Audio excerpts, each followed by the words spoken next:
What if your new home was never truly empty? They say the dead don't speak. But what if they did?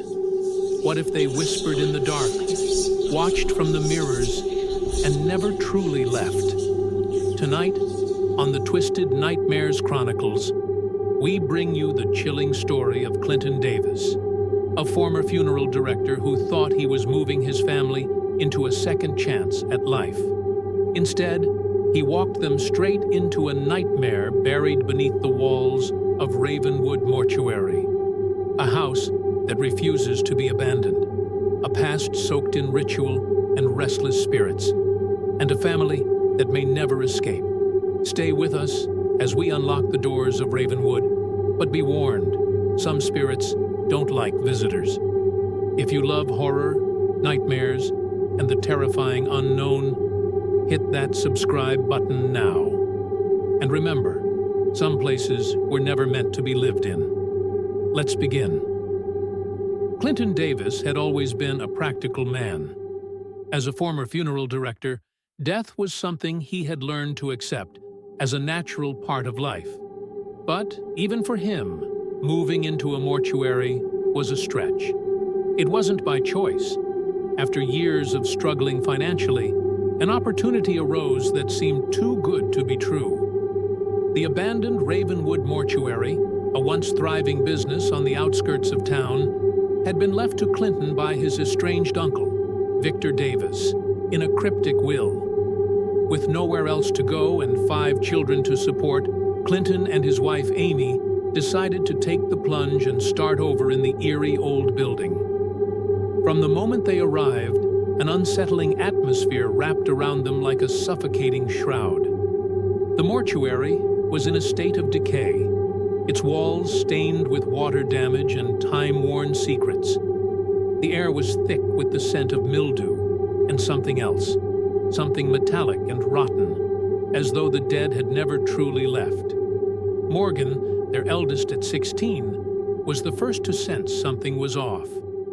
She had always been an intuitive child, sensitive to energies others ignored. On their first night, she stood frozen at the bottom of the grand staircase, staring into the darkness above. "There's something here," she whispered.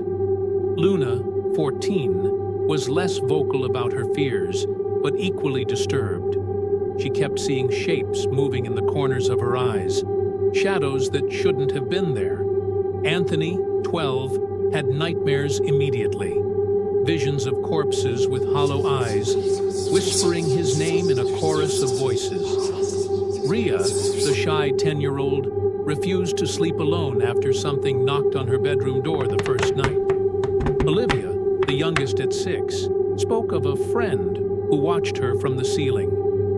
Amy tried to keep the family grounded, convincing herself and the children that it was just nerves and adjusting to a new home. But Clinton, pragmatic, logical Clinton, began to feel something pressing against his reality. At night, the hallways groaned as though the house was shifting. The old embalming room in the basement remained locked, the key long gone. But sometimes they heard sounds from below. A wet, dragging noise, faint crying, and, on one occasion, a single, chilling scream. As the days turned into weeks, the family's unease deepened. Morgan started waking up with bruises in the shape of fingers on her arms. Luna began talking in her sleep, uttering phrases in a language no one recognized. Anthony's nightmares became more vivid. He saw himself lying on an embalming table, unable to move as a dark figure loomed over him. Rhea started drawing strange symbols she claimed she had never seen before, and Olivia's friend became more insistent, telling her secrets she refused to share. Then there was the mirror in the upstairs hallway. No matter how often they cleaned it, smudges appeared, handprints that seemed to belong to something much smaller than any of them. Clinton watched in horror one night as his own reflection grinned at him long after he had stopped smiling.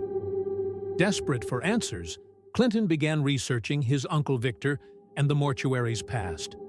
What he uncovered chilled him to the bone. Ravenwood Mortuary had been more than just a funeral home. It had a dark reputation. Victor had been rumored to perform rituals, attempting to commune with the dead. There were even whispers that some bodies had been buried without proper rites, their spirits left to wander, lost and enraged. The deeper Clinton dug, the more he realized that they had moved into a place that had been tainted by something far older than his uncle's twisted practices. The final straw came when Amy, sleepwalking, nearly threw Olivia down the basement stairs. She had no recollection of it, but her eyes had been open, glassy, unseeing. Clinton caught her just in time, but in that moment, he knew they were in danger. The house didn't want them there. It wanted something else. It wanted them to stay forever. With his family on the brink of madness, Clinton knew they had to escape.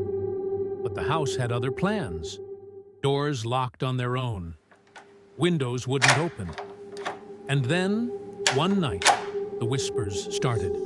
A cacophony of voices slithering through the walls, promising suffering, pleading for release, laughing in cruel delight.